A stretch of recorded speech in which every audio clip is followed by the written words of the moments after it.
menuju target 975. Iya. Kalau misalnya pakai paraboliknya aja memang masih downtrend. Masih di sini ya, itu levelnya kalau misalnya kembali gini itu di 870. Benar. Sementara kalau pasti pakai chart pattern itu bawahnya di 795 sampai 760. Baru di bawah 765 baru jelek di RMK ini. Iya, kemarin sekitar 870 banyak seller ya kayaknya. Maka habis itu udah turun sekitar ke 800. Sempat di bawah 800 tapi akhirnya balik berhasil di atas 800 dan itu ngebentuk ini Wan yang tanggal berapa sih itu? Tanggal 15 ya. Tanggal 15 bukan sini. Ngebentuk doji. Sini ya. Iya. Koreksi. Long leg doji, ya kan? Ya, ini jadi ada pembalikan arah. Oh ya, tadi ada yang nanya BNBR juga nih.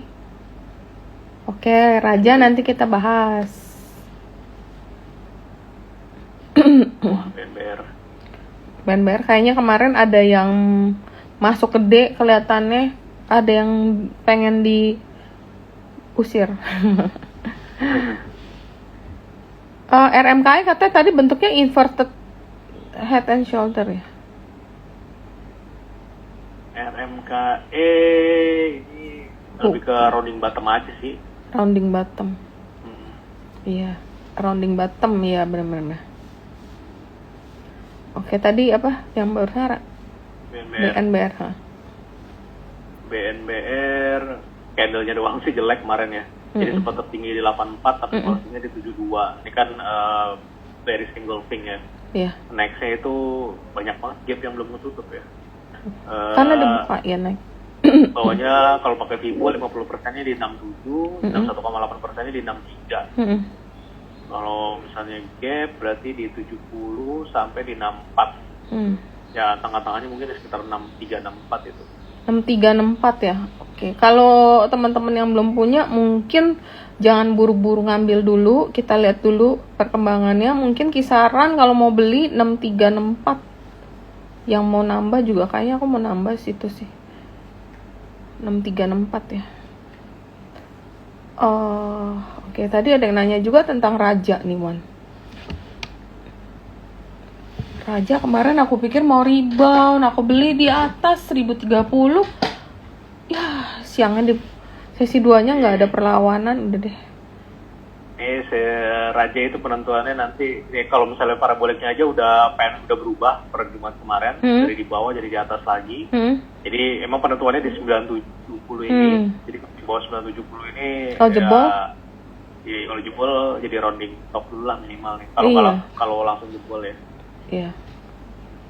Iya, soalnya kemarin ya aku sih udah ekspektasi bahwa akan ada laporan keuangannya keluar dan memang laporan keuangannya keluar dan bagus banget. Tapi sekarang kan kecenderungannya seringkali berita bagus itu dipakai untuk jualan. Jadi aku takutnya mungkin banyak juga yang udah antisipasi begitu tahu resultnya keluar ya jualan. Makanya kemarin udah berapa hari kan turun dan sempet 2 hari kalau nggak salah ARB. Aku pikir kemarin hari ketiga, kalau nggak salah hari ketiga deh. Atas 1 hari ARB ya. Jadi aku pikir kemarin 970 supportnya nyentuh terus naik, berarti ini udah pembalikan arah. Ternyata nggak kuat. Ya, jadi ya dan turunnya juga volumenya lumayan gitu loh. Lumayan gede juga considering udah berapa hari turun masih gede gitu loh. Belum ada terjadi perlawanan kalau istilahnya ya nggak Wan. Masih candlenya masih dominan candle merah. Sellernya masih seller gains control ya, masih sellernya mendominasi. Jadi kalau yang belum masuk ya nahan aja dulu. Iya. Laporan keuangan harum ya. Kemarin juga laporan ITMG banyak yang kejebak kan, pada beli di atas ternyata malah ARB. Kalau ITMG memang bagus, tapi di mata analis itu nggak bagus karena nggak sesuai ekspektasi kalau ITMG. Sama kayak ESA. Kemarin ESA ya. Mungkin ini ya maksudnya sama kayak ESA. Oke, ini ada yang nanya mengenai tebik. Oke, kita bahas coba tebik deh. Tebik tuh udah jarang banget nih kita liatin habis tender offer. Tebik ini masih downtrend. masih di bawah paraboliknya. Itu support pendeknya itu di 2950 sampai 29 itu EMA 200-nya ya. Overall sih memang masih masih sideways sih topik itu.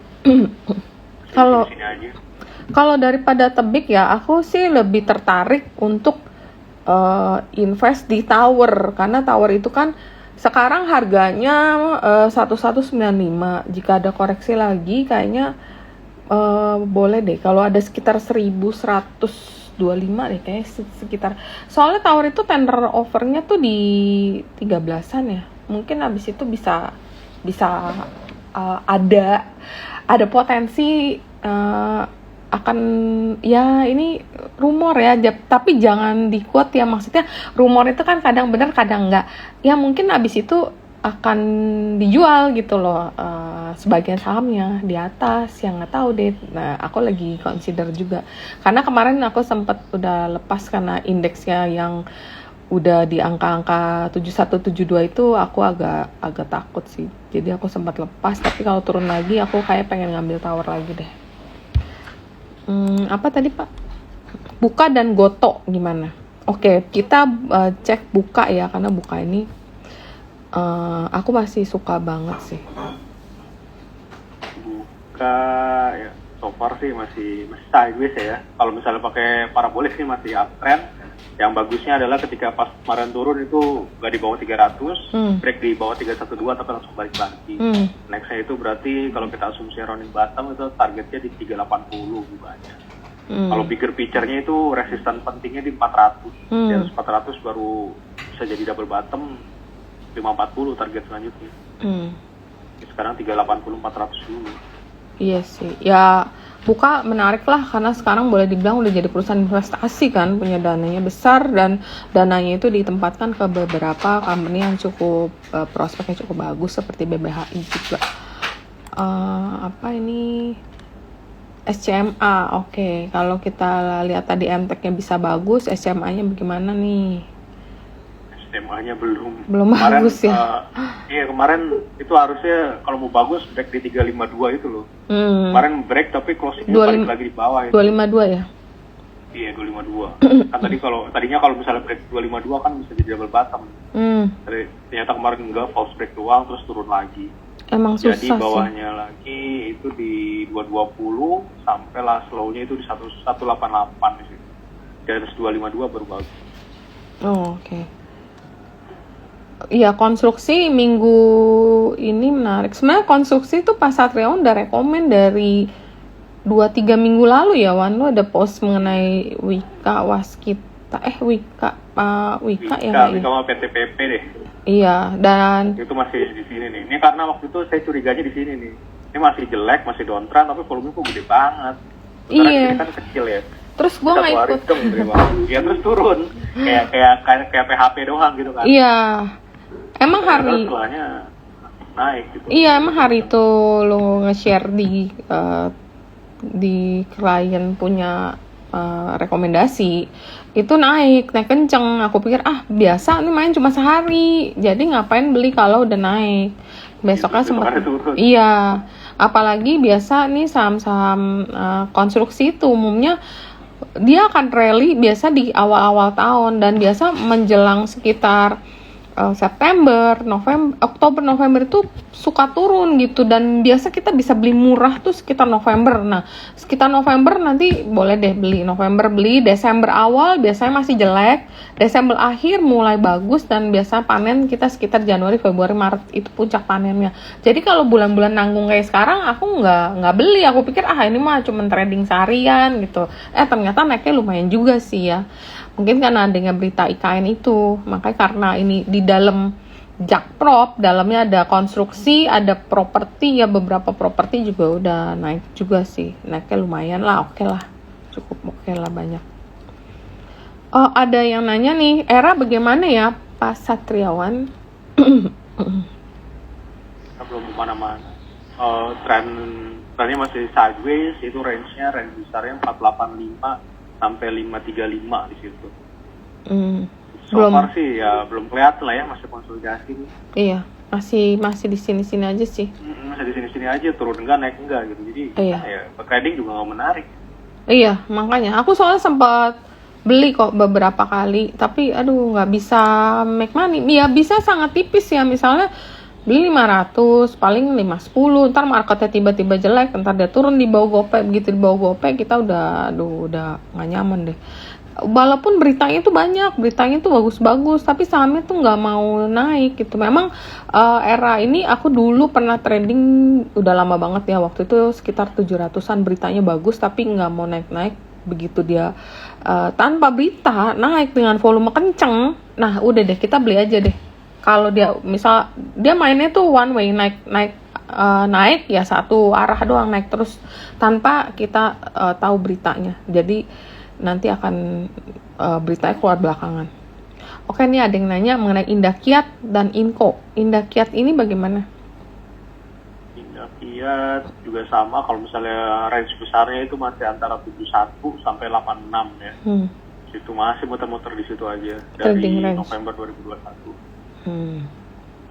Sementara untuk jangka pendeknya ya ini kalau pakai parabolik ya memang masih uptrend. Supportnya itu kemarin baru tertembus itu di 7875 atau 7850, dan sekarang baru aja break resisten EMA 200 hari. Di atasnya lagi berarti last high-nya 82 sampai 86. Di atas 86 baru cakep lah. Ini kayaknya bakal jauh kalau di atas 86 sih. Iya, masalahnya biasanya kalau dekat-dekat 86 turun belakangan. Iya, benar-benar. Soalnya aku juga sempat beli nih waktu bulan berapa ya? Tiap kali mendekati 86 atau dia udah pecah 86 tutupnya di bawah itu. Jadi kagak jadi naik deh. Pokoknya 86 berarti angka yang krusial ya untuk Indakiat ini ya. Itu 86 pecah dengan volume besar, oke lah sikat. Oke, terus kalau Inco-nya bagaimana ya, Wan?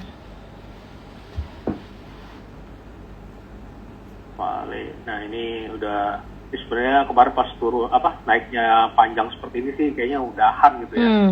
Ini udah turun, kemarin juga nggak bisa break yang resisten downtrend line yang dari 20 April. Jadi kemarin kejedot di sini dan turun. Nah sekarang tinggal nunggu aja nih. Kalau asumsinya masih uptrend, nanti di sekitar 59 atau maksimal 56 tuh harusnya bertahan gitu, mantul di sini. Mudah-mudahan kalau misalnya idealnya sih di 59 ini. Jadi maintain di 59 bahwa akan confirm bahwa ini koreksi cuma koreksi sehat doang, bikin higher low, baru ada potensi untuk lanjut trade lagi untuk Inco-nya. Jadi sementara memang masih jangka pendek masih ada potensi turun dulu.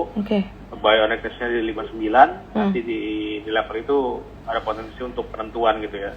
Kemungkinan sih jadi potensi rebound, nanti ngetes 71 lagi, di atas 71 baru potensi uptrend lagi. Oke, menarik sih nih, menarik. Oh ya, kalau kita nggak ngomongin Inco pasti kita akan ingat sama Antam nih, karena itu biasa jalannya berbarengan. Sama Antam sama itu ya? Bawahnya mirip di ya? Ini 1990, tapi yang idealnya itu di 1900, bawahnya lagi 1810. Jadi di level itu kita expect akan bertahan gitu ya, turun tapi mantul gitu ya. Nanti konfirmasinya di 2270 last high-nya. Di atas level itu baru bagus lagi. Oke, ini banyak juga yang nanya mengenai Pegas nih. Kira-kira Pegas nih arahnya kemana? Kemarin juga Pegas tiba-tiba naik sih. Kemarin tiba-tiba naik ya? Iya, tiba-tiba naik. Mungkin Pegas ya.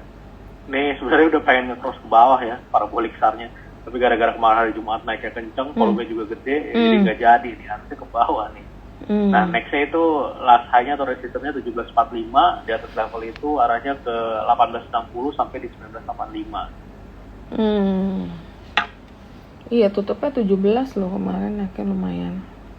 Iya.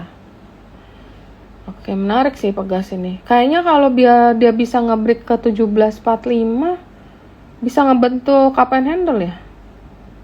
Coba kita lihat. Oh iya, ini targetnya. Ini kan kita emang expect ke cup and handle ya. Iya. Jadi memang di atas 1745 arahnya ke 985 cup and handle. Iya nih, menarik nih. Boleh kita perhatikan ya. Oke, mungkin MDKA ada yang nanya juga. MDKA sayang ya nggak jadi masuk FTSE ya.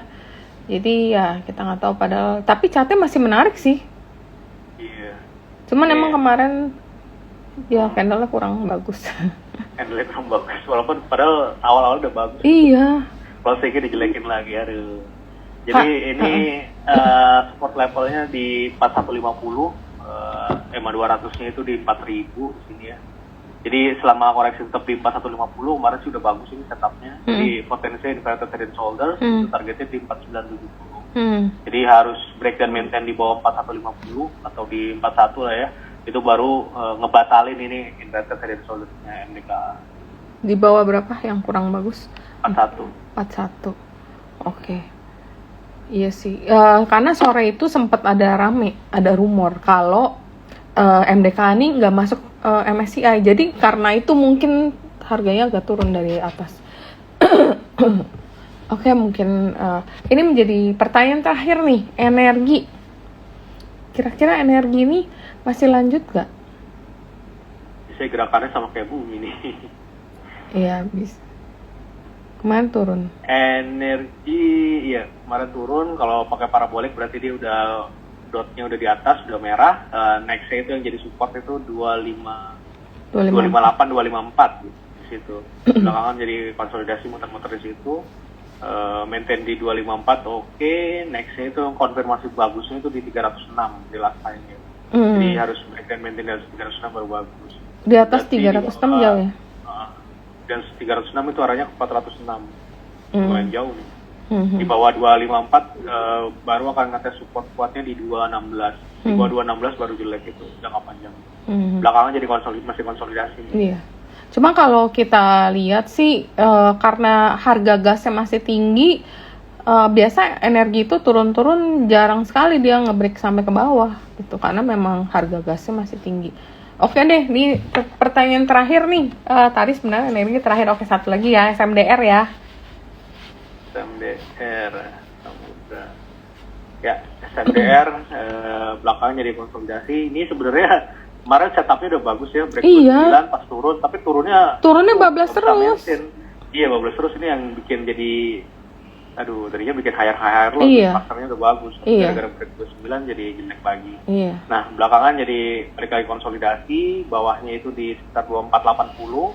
Atasnya berarti 29 sampai 3050. Dari 3050 baru bagus lah, lumayan. Itu yang paling dekat di 3380 34, last high-nya di 4080. Jadi dia kalau sekarang ini istilahnya masih sideways ya SMDR-nya.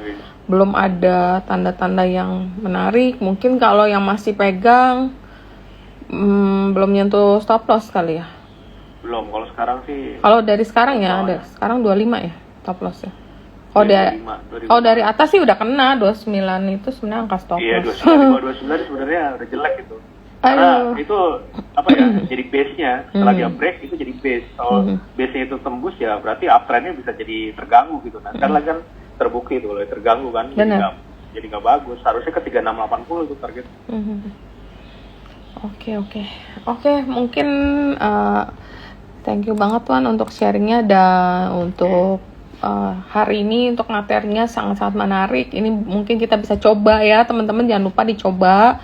Jika memang cocok bisa diterapkan dalam trading plan kita atau untuk kita punya trading kita kira mau hold. Kebetulan yang aku pengen share juga untuk trend following ya. Trend following ini sekarang nih banyak saham yang sekali naik terus. Nah, ini bisa dipakai nih untuk membantu kita. Karena kalau misalnya kadang kita nggak punya pegangan khusus juga, kadang begitu naik turun kita udah profit taking. Padahal dia cuman ngambil napas doang terus turun lagi. Mungkin mungkin ada kata-kata penutup untuk teman-teman di sini. Oke, ya sekarang sih IHSG udah di atas ya. Jadi penentuannya kalau IHSG itu di 71, 7130, 71, di bawah itu sih agak jelek ya. Yang mungkin yang lihat dari luar itu dari rupiah, maksudnya di luar equity, rupiah itu juga setelah sebelumnya bagus itu kemarin melemah. Jadi itu mungkin dari awal pembukanya kalau untuk membuat IHSG-nya jadi jelek gitu. Jadi rupiahnya tuh kalau misalnya nggak bisa di bawah 14.7, 14.6 itu potensinya ke 15.000 lagi. Jadi itu potensi yang bikin IHSG potensi turun lagi nanti. Oh iya, sama chances mungkin ada banget kemungkinan harga BBM akan naik. Jadi kalau BBM naik, mungkin market kita akan terkoreksi. Tapi yang bikin bagus BBM naik biasa asing suka. Karena berarti kan kita bisa menghemat APBN ya dengan mengurangi subsidi. Nah biasanya mungkin kalau ada koreksi teman-teman boleh pikir-pikir untuk nambah atau membeli saham-saham buy on weakness yang saham-saham bagus untuk untuk diinvest ya. Karena biasanya habis BBM naik marketnya biasa bisa koreksi, tapi begitu asing masuk, flow asing masuk ya biasanya market akan jadi bullish lagi atau jadi naik lagi ya, sambil kita nunggu nanti gimana sih data-data inflasi kita, karena begitu BBM naik kan pasti inflasinya juga ikut naik kan.